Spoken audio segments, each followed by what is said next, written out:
My friends, it's time to level up your camping gear for 2025, and I've got a few ideas for some gear items that I think will make the biggest impact on your experience. So let's get into it. Now, the first piece of gear we're talking about today is a portable power station or a solar battery generator. I think in 2025, this is an absolute must-have for anybody that does any kind of camping. But in a non-camping related situation, for emergency preparedness, I think these are so smart to have for an emergency situation at home when you lose power to be able to handle those kinds of things that would come up. So that is scenario number one. But from a camping standpoint, we're carrying more electronic items on our trips than ever before. More of the items that we take with us are rechargeable items like small appliances or lights and that kind of stuff. And it needs a way to get recharged instead of carrying extra batteries. And these are super handy for an additional piece of gear we're going to talk about as well. But what I've got here in front of me is the DJI Power 1000 and the EcoFlow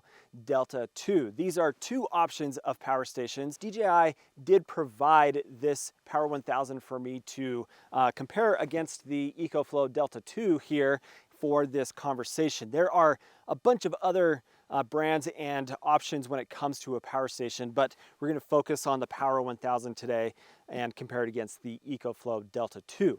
Now, what stands out to me about these two power stations is a single requirement that I have for any power station that I take on a camping trip, and that is a minimum watt-hour capacity of about 1,000 watt-hours. For a weekend trip, a 1,000 watt-hour power station gives me plenty of power to not necessarily have to worry about recharging it while I'm out on my trip. But I can bring a solar panel for that situation to top it off and ensure that I am just charged and ready to go to handle charging and powering anything that I bring with me on my camping trip. Now, the other really important consideration when choosing a power station is what kind of power output does it have? With all of these ports and stuff here on the front, is it going to power all of the things that I take with me on a camping trip? And all of us are going to camp in slightly different ways. We may go really simple and not necessarily need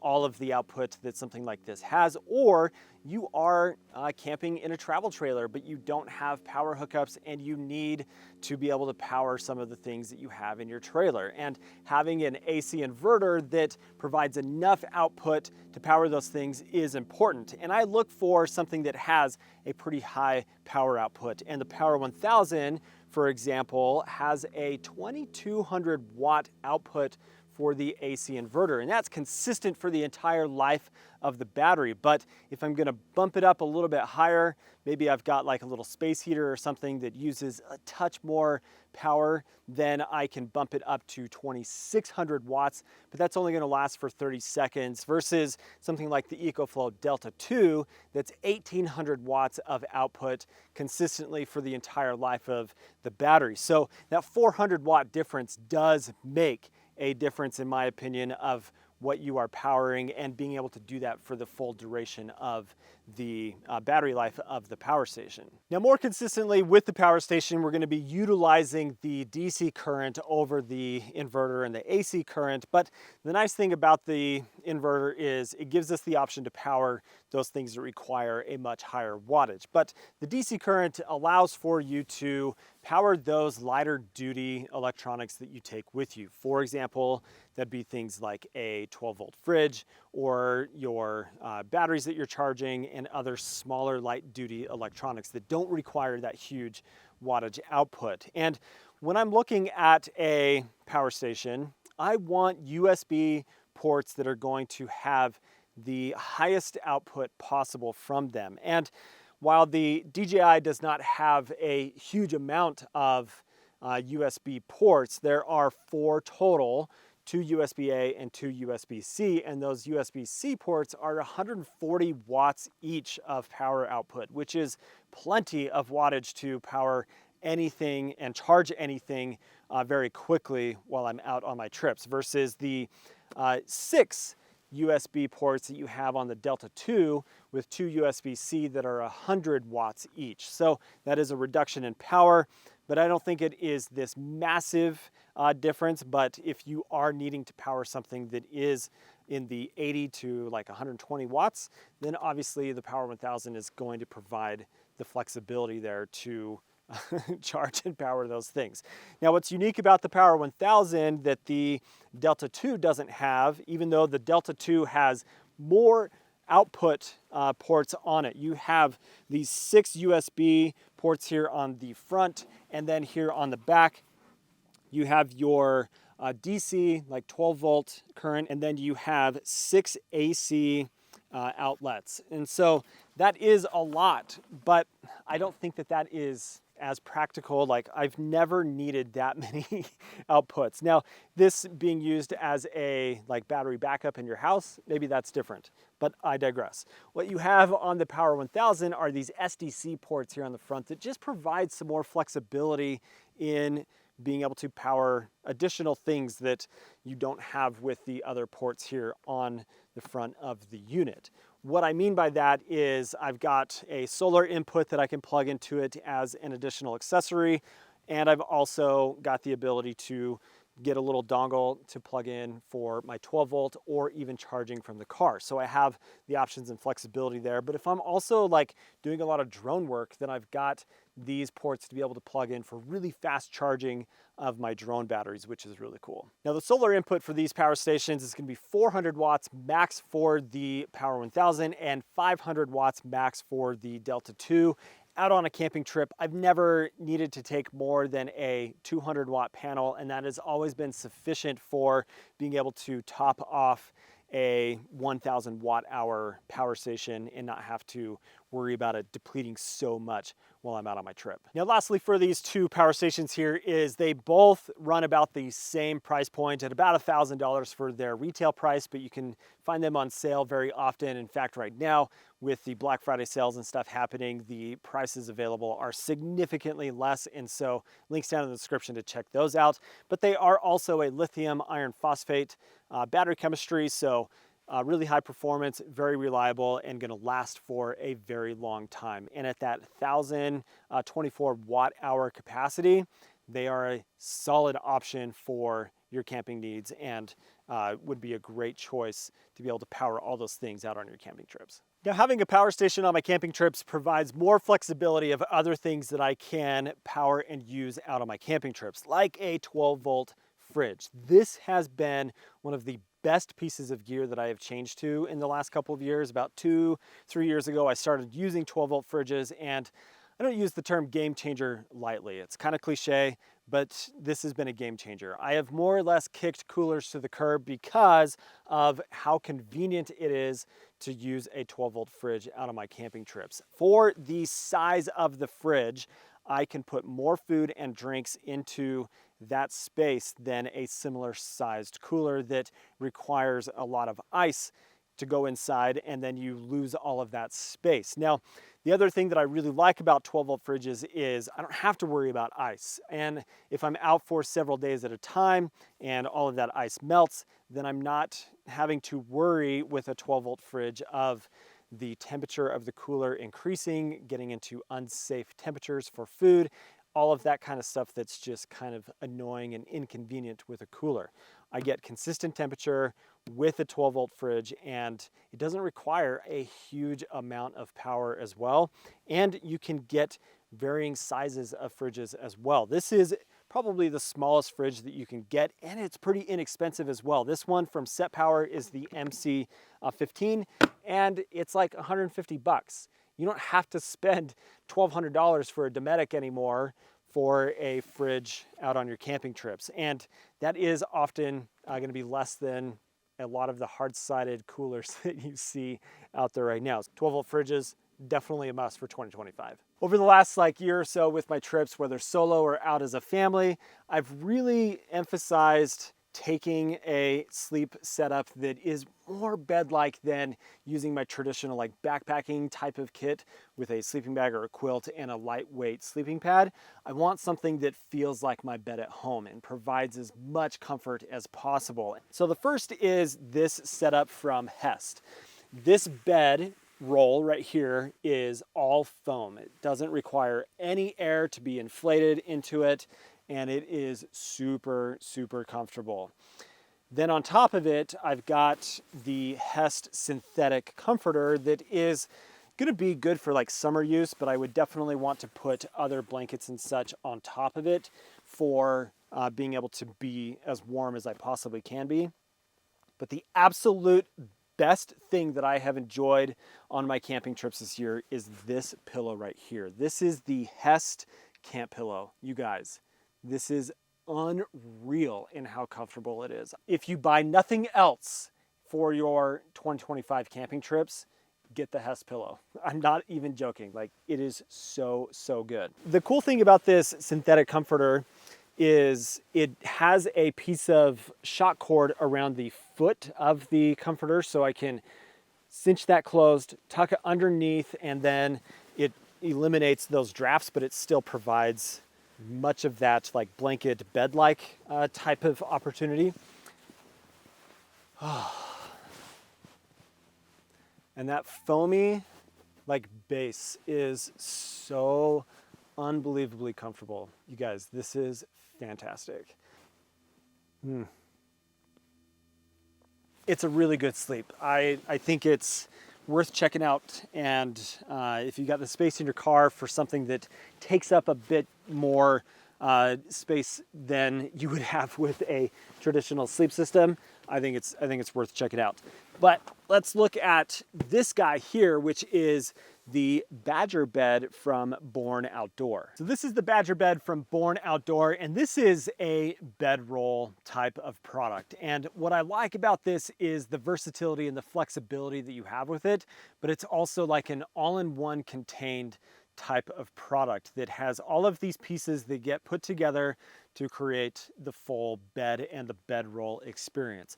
So you have on the outside this outer shell fabric that is connected to your base, which is a super burly, heavy duty fabric that I could put this just directly on the ground, put a tarp over me, and have a more like rustic and roughing it type of experience. Or I can put it in the back of the bed of my truck and use it in an overlanding kind of scenario, or put it inside of the tent like this and utilize the flexibility of it that way as well. But this cover on top is a nice like stretch type of fabric that is going to have a little bit of water resistance as well, so it's going to help in situations of condensation. But instead of having like a traditional sleeping bag that I slide in here that might be similar to like a bivvy, what I have are, in this case, two different down-filled blankets. And these connect directly into the body of the bedroll. And so it makes it possible for it to stay put, and you don't have it all sliding out of place. And when I get into it, it is so, so comfortable. But then I also have a sheet. So I've got this flat sheet here, and then also a cover on the pad. Now the pad that's utilized for this bedroll is the Thermarest Mondo, which is a really comfortable like air foam type of pad, similar to like the Xped Megamat, and just those like 4-inch thick like foam, really comfortable sleeping pads, but it's great. And then I've got that Hest pillow, but this is so unbelievably comfortable and warm and cozy, and it feels like a true bed. It doesn't feel like I'm out on a camping trip and using something that is just like 50% comfortable compared to my bed at home. It's fantastic. What's nice about it is you can piece all of these things together and essentially create the system that makes the most sense for you out of it. Now, I think investing in your sleep is crucial to your overall experience out on a camping trip. And you might look at the Badger bed and go, oh my gosh, that's expensive. But there are several pieces that all get put together, and investing in your sleep is gonna make it so that you just enjoy yourself more out on your camping trips. I don't like to be miserable. I don't like to sleep cold. I don't like to sleep uncomfortable. Investing in sleep creates a better experience overall. And the Badger bed and this Hest system definitely make for really, really good sleep in the backcountry. Now, when I'm out camping with my family, my wife and I like to use a double-sized sleeping pad for when we're sleeping. It makes it so we sleep warmer and more comfortable, and we're not necessarily using individual sleeping bags. And something that we really, really like is having a big oversized comforter to go over us, like this one here from UGQ. This is a queen size down-filled, and in this case, a 30-degree rated comforter. This is lightweight and packable because it's down, but it's also incredibly warm, and these fabrics that are used are very soft. This is an amazing upgrade to your sleep experience when you're out on a camping trip. This is something that is an investment, and if you are going camping a lot, it is definitely worth checking out because of what it provides from a warmth standpoint, from a comfort standpoint, and the packability as well. And the UGQ products are also very, very high quality and are going to last for years and years and years and years. So from an overlanding approach in a rooftop tent, this will go from side to side in the tent and cover all of that space and just be a really nice, comfortable option for that application, but also here inside of the tent when you are just trying to be as comfortable as possible and not be in individual sleeping bags as well. This is a phenomenal, really, really good option. Whew, that sun went down and it got cold. So let's talk about the last thing to level up for your camping gear in 2025, and that is your camp kitchen. Now, it's possible that you already are using the classic 2-burner stove for your cooking, which is awesome, but there are some other really neat things that you can get to make it possible to cook really different types of meals out on your camping trips. The first thing we'll talk about is just having something a little bit different than that 2-burner stove, and that's going with a single burner stove because maybe you don't need a 2-burner like Coleman big bulky stove. You just want something that will make it possible to cook simple meals or just not have as much space taken up in your car. This is the Fire Maple Saturn X stove. It's small in its size, but it has a big burner, a lot of output, and a lot of flexibility. So I've got the ability to put whatever pot I want on here for like boiling water and stuff, but then I can also get this like grill pan so that I can do any kind of breakfast foods on here. I can do meats and such, stir fries, and it's awesome. I think that that is a really neat option for just having something that's a bit more compact than that classic 2-burner stove. But then let's talk about a piece of gear that has become just an absolute favorite of mine over the last year or so, and that is the Scotty grill. Now, I use this more at home for grilling and such than I do out on my camping trips. Like at least 2 or 3 times a month, we are cooking with the Scotty grill. So what you have is a grill that packs flat. It like completely disassembles and it packs flat, which is really nice. But you have a huge amount of like options and versatility with this that as Scotty has grown as a company, they're offering more things. So for example, a pizza stone. We make pizzas at home all the time on this, little tiny personal pizzas, and you can do it out camping as well. Like how stinking cool is that as an option? You have just the classic stainless steel grill plate. You can see use this thing quite a bit. Scotty also recently released the cast iron grill plate, which I prefer cooking on this because it is better from just having a more consistent heat across the entire grill surface, and cast iron's just a lot of fun to cook on. This thing is so fun to grill on and to cook all sorts of different foods. I love this tiny little thing, and because it doesn't take up a huge amount of space, it's really convenient to take and have that flexibility of, hey, let's do hot dogs on here instead of the fire, or let's grill some steaks or hamburgers or brats or kebabs, like whatever it is. There's amazing flexibility with it. And then with the cap that you can get with the grill as well, I can slide that in there, and then I could make pizzas out on a camping trip. You tell me something that is as cool as that. I think it's rad. So Scotty Grill, definitely worth checking out as well.